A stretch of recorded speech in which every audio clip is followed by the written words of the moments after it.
Buenas a todos, hoy vamos a desarrollar uno de los 7 saberes necesarios para la educación del futuro, escrito por Edgar Morin. Enseñar la condición humana.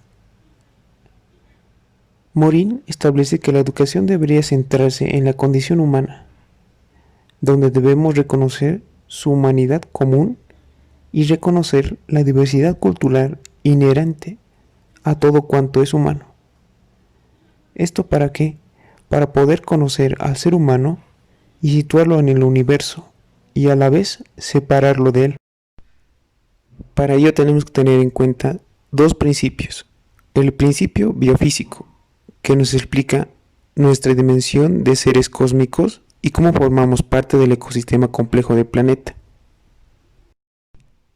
Y el principio psicosociocultural, que explica nuestra dimensión afecto-cognitiva, nuestra estructura relacional y nuestro ser animal simbólico. Lo que quiere Edgar Morin es la búsqueda reflexiva permanente de lo que somos, como del lugar y el rol que ocupamos en el universo. Pero para entender la condición humana, debemos analizar y entender al ser humano en distintas facetas. Por ejemplo, necesitamos entender al ser humano en su condición cósmica, donde el ser humano está inmerso dentro de un universo donde las diferentes materias y elementos que lo componen son los mismos elementos y partículas que forman al ser humano. Es decir, que nosotros debemos ser conscientes de que estamos en un gigantesco cosmos en expansión compuesto de miles de millones de galaxias y miles de millones de estrellas, y que nuestra Tierra gira alrededor de un astro. La condición física. En esto tenemos que entender que la vida surgió en los destellos de los resplandecientes torbellinos solares, y que el ser humano es una pajilla de la diáspora cósmica, unas migajas de la existencia solar, un menudo brote de la existencia terrenal. Asimismo, está la condición terrestre. Como seres humanos, dependemos vitalmente de la biosfera terrestre. Debemos reconocer nuestra muy física y muy biológica identidad terrenal. Cuando hablamos de la humana condición, hablamos de la homonización, que es el capital para la educación de la condición humana, porque ella nos muestra cómo la animalidad y la humanidad constituyen juntas nuestra humana condición. ¿Y qué es la homonización? Es el proceso evolutivo biológico del grupo de los homínidos, donde pasamos del Homo habilis al Homo sapiens, es decir, cómo el homínido se humanizó. Cuando hablamos lo humano del humano, tenemos que entender que existe una unidualidad en el ser humano, ya que es un ser plenamente biológico y es un ser plenamente cultural. Es decir, que el hombre es pues un ser plenamente biológico, pero si no dispusiera plenamente de la cultura, sería un primate del más bajo rango.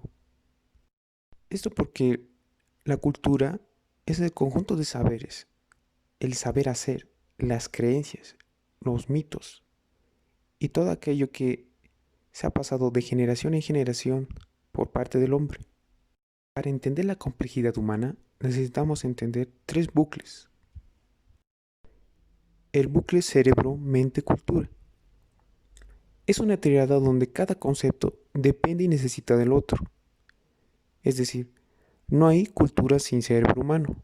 No hay mente, es decir, capacidad de conciencia y pensamiento, sin cultura. Y la mente es un surgimiento que nace y se afirma en relación del cerebro y la cultura. El bucle razón-afecto-impulso. Es una triada antropológica, dado que la complejidad humana integra la animalidad en la humanidad y la humanidad en la animalidad. El bucle individuo-sociedad-especie,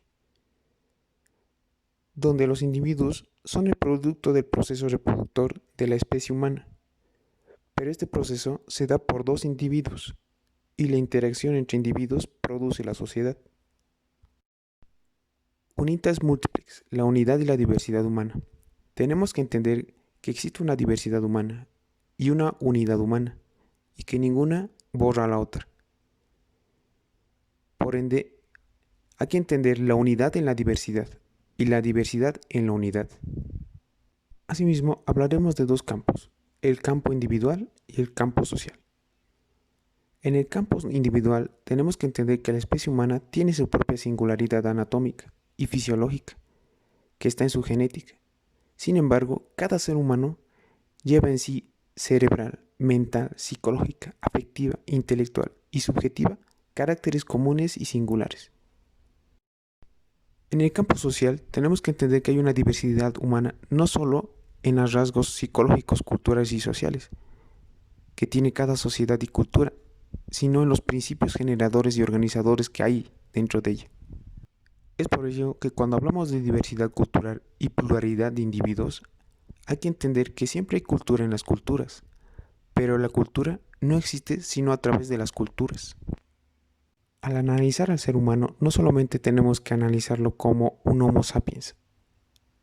Esto porque el ser humano es complejo y lleva en sí, de manera bipolarizada, los caracteres antagónicos como ser el hombre Homo sapiens y el hombre Homo demes, es decir, que se encuentra entre lo que es lo racional y lo afectivo, lo racional con el mito y lo racional con el delirio.